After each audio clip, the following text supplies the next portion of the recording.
In the book of Matthew chapter 6, our Lord teaches us how to pray. And when the disciples asked him, teach us how to pray, first thing he starts with, how not to pray.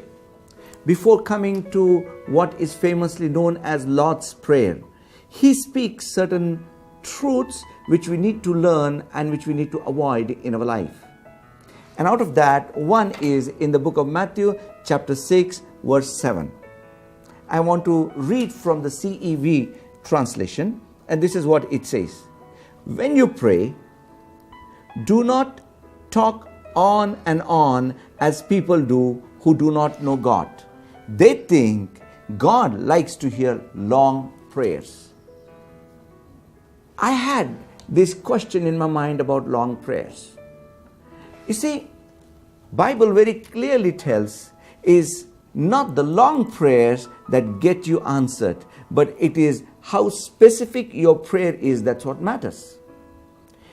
Suppose somebody who doesn't know me much, if they want to ask a favor from me, say somebody wants to ask 10,000 rupees from me, how would the person who doesn't know me much begin?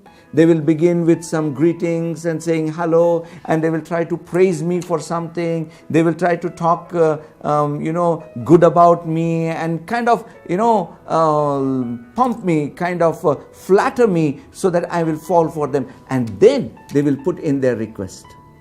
But if it comes to someone who is very close to me, someone who is a very, very close friend of mine, or my son or my brothers or anybody, the way they would ask will be without any kind of flattering, directly coming to the point and say, Sushruth, we need money. I need money. Do you have?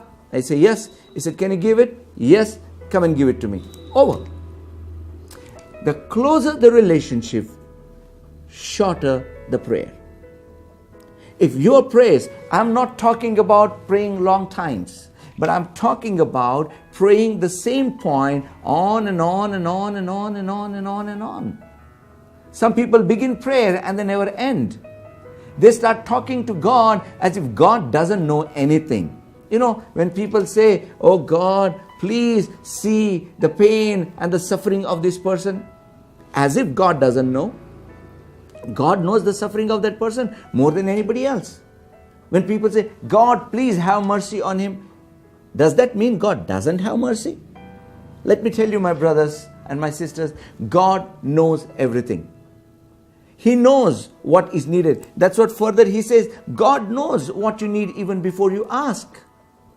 Even in our prayers, let us learn to be specific. Let us learn to develop our relationship with God.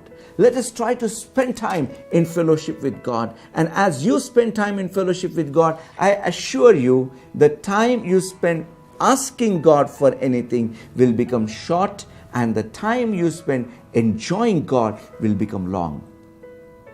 It's not just going on and on praying, but it is praying to the point. That's what matters.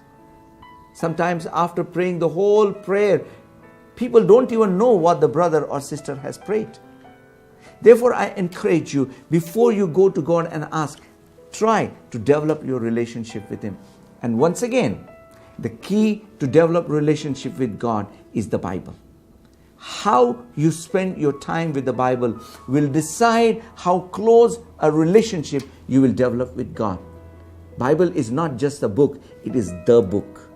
Bible is not it's not the philosophy, it is the truth, and it is the expression of God's heart towards us. Know God, and your prayer will become effective. God bless you.